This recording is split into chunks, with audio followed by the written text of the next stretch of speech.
Saudara-saudari yang terkasih, selamat pagi berkah dalam. Sudah kita memberi senyum hari ini, Sabtu 13 Agustus 2022. Salam sukacita dan salam sehat untuk kita semua. Kita awali permenungan kita hari ini dengan tanda kemenangan Kristus. Dalam nama Bapa dan Putra dan Roh Kudus. Amin. Permenungan kita diambil dari Injil Matius bab 19 ayat 13 sampai 15. Lalu orang membawa anak-anak kecil kepada Yesus supaya ia meletakkan tangannya atas mereka dan mendoakan mereka. Akan tetapi murid-muridnya memarahi orang-orang itu. Tetapi Yesus berkata, "Biarkanlah anak-anak itu. Janganlah menghalang-halangi mereka datang kepadaku. Sebab orang-orang yang seperti itulah yang empunya kerajaan surga." Lalu ia meletakkan tangannya atas mereka, dan kemudian ia berangkat dari situ. Saudara yang terkasih, bacaan Injil hari ini tentang orang banyak membawa anak-anak kecil kepada Yesus supaya ia meletakkan tangannya di atas mereka dan mendoakan mereka. Tetapi murid-murid Yesus memarahi orang-orang itu. Maka Yesus berkata, "Biarkanlah anak-anak itu. Janganlah menghalang-halangi mereka datang kepadaku. Sebab orang-orang seperti mereka lah yang empunya kerajaan surga." Saudara yang terkasih, Injil hari ini menunjukkan sikap berbeda yang dilakukan Yesus. Di saat para murid berusaha menghalang-halangi anak-anak itu datang kepada Yesus, Yesus justru sebaliknya. Ia menerimanya dengan penuh sukacita. Biarkanlah anak-anak itu. Jangan menghalang-halangi mereka datang kepadaku.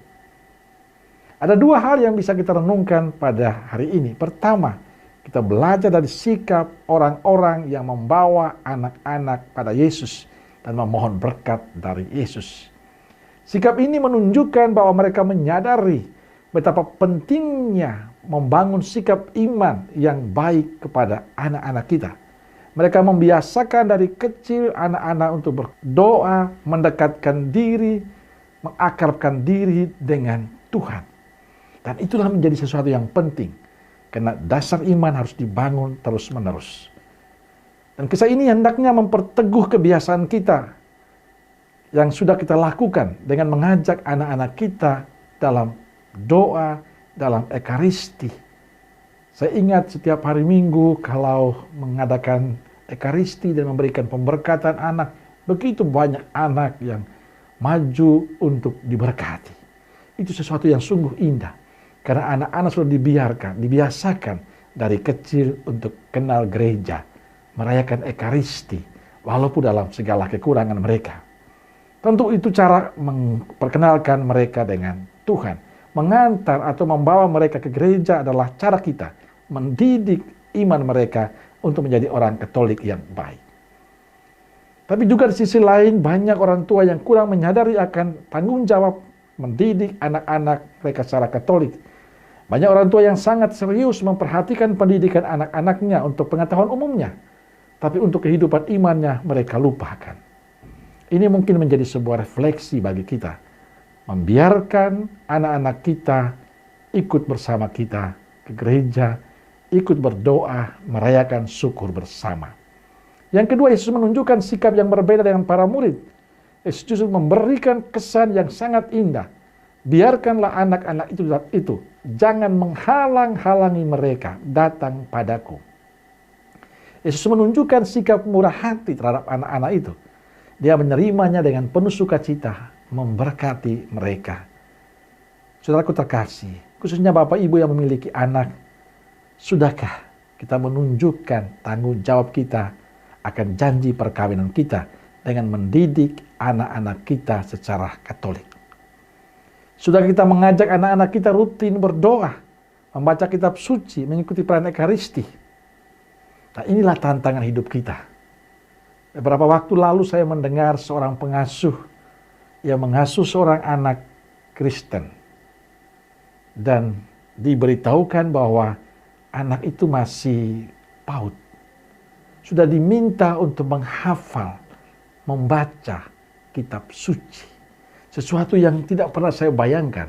Bagaimana anak usia begitu diajak untuk menghafal isi kitab suci. Tapi paling tidak sesuatu yang membahagiakan. Sejak kecil sudah dibiasakan untuk mendengarkan firman Tuhan, untuk terlibat dalam doa, untuk bersama-sama merayakan perayaan syukur. Dan ini yang kurang diperhatikan oleh kita, orang tua Katolik. Kita tidak memberikan kesempatan untuk anak-anak kita membangun semangat iman mulai dari kecil. Maka saya ingin mengajak Bapak, Ibu, Saudaraku terkasih lewat pengalaman ini. Marilah biasakan anak-anak kita untuk terlibat dalam doa-doa bersama kita di rumah. Dengan cara itu kita mempersiapkan kehidupan beriman mereka dengan baik.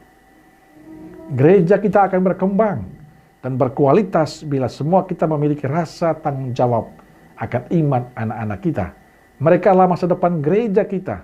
Kita semua punya peran untuk menentukan gereja ke depan yang berkualitas atau tidak. Kuncinya dari sekarang adalah mempersiapkan anak-anak kita dengan pendidikan iman yang baik dan benar. Dekatkanlah mereka dengan Tuhan. Amin. Semoga Allah yang Maha Kasih memberkati saudaraku sekalian, Bapa, Putra, dan Roh Kudus. Amin. Keluarga Kudus Nazaret, doakanlah kami. Amin. Berkah dalam.